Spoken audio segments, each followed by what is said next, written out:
I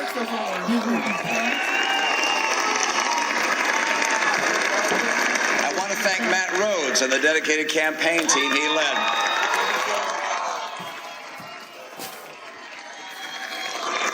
They have made an extraordinary effort, not just for me, but also for the country that we love. And to you here tonight, and to the team across the country, the volunteers, the fundraisers, the donors, the surrogates, I don't believe that there's ever been an effort in our party that can compare with what you have done over these past years. Thank you so very much. Thanks for all the hours of work, for the calls, for the speeches and appearances, for the resources and for the prayers. You gave deeply from yourselves and performed magnificently. And you inspired us and you humbled us. You've been the very best we could have imagined. The nation, as you know, is at a critical point. At a time like this, we can't risk partisan bickering and political posturing. Our leaders have to reach across the aisle to do the people's work. And we citizens also have to rise to the occasion. We look to our teachers and professors. We count on you not just to teach, but to inspire our children with a passion for learning and discovery. We look to our pastors and priests and rabbis and counselors of all kinds to testify of the enduring principles upon which our society is built: honesty, charity, integrity, and family. We look to our parents, for in the final analysis, everything depends on the success of our homes. We look to job creators of all kinds. We're counting on you to invest, to hire, to step forward. And we look to Democrats and Republicans in government at all levels to put the people before the politics. I believe in America. I believe in the people of America.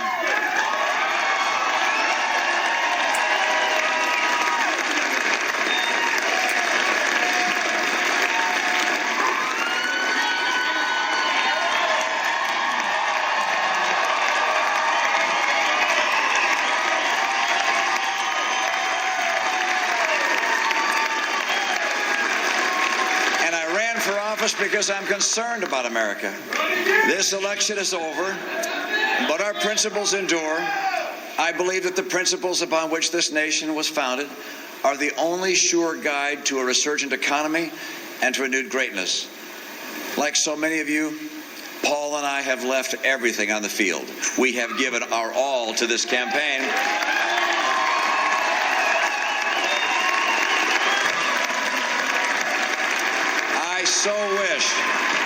I so wish that I had been able to fulfill your hopes to lead the country in a different direction, but the nation chose another leader, and so Ann and I join with you to earnestly pray for him and for this great nation. Thank you, and God bless America. You guys are the best. Thank you so much. Thank you. Thanks, guys.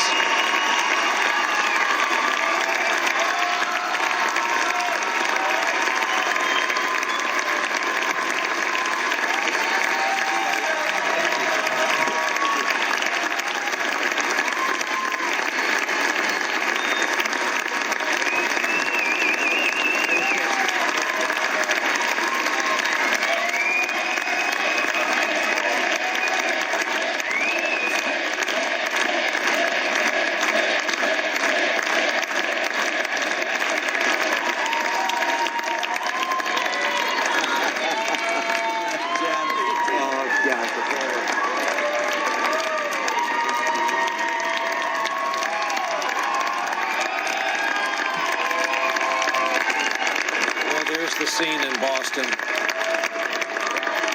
Chuck Todd, I'm looking at this, realizing we never really heard from Jana Ryan. First chance we would have gotten to know her. The clock would have started tonight had she been elected wife of the vice president. Ann Romney, who, despite multiple sclerosis, has been such a fighter on the campaign trail. This has to be just a crushing time, as surrounded as he is by the blessings of family and a prosperous life. Boy, he wanted this. You know, Brian, it shouldn't be underestimated how it was amazing in hindsight how he got that nomination. This is a Republican Party that is very Southern, very evangelical. and very conservative, and he had a reputation for being, Noel, not from the South. He was a Mormon, a moderate from Massachusetts. So to pull off the nomination was always the high wire act, but what he had to do to get it put him in this demographic shellacking tonight. But I wanted to talk to you about, you brought up Paul Ryan. Let's just look. This is 52-46 in Wisconsin, 80% in, 6 points. Now let's look at Ohio. And there's going to be some people tactically wondering, did the wrong member of Congress end up on the ticket? Because could Rob Portman have made up 100,000 votes? It's going to be, there's going to be lots of questions that the Republican Party is going to ask. They should have the larger questions, the conversations about demographics. But it is interesting there that Ohio, without a member ticket there, and then you have a Wisconsin where Paul Ryan clearly didn't do anything really to make Wisconsin better. And you're going to have a lot of defenders of Paul Ryan say, Mitt Romney never knew how to use Paul Ryan, that they picked him and then he was locked on his airplane and never to be heard from again. Well, Chuck, what happens to the members of the team, what's become kind of a GOP standing army, all of them Bush graduates, the Eddie Gillespies, the Dan Senors, look at the role of ex-presidents. Bush 43, complete absentee, stayed in Texas, while Bill Clinton got into the old game and mixed it up. Well, let's just remember now, you still got to go back to 1928. That the last time the Republicans won the presidency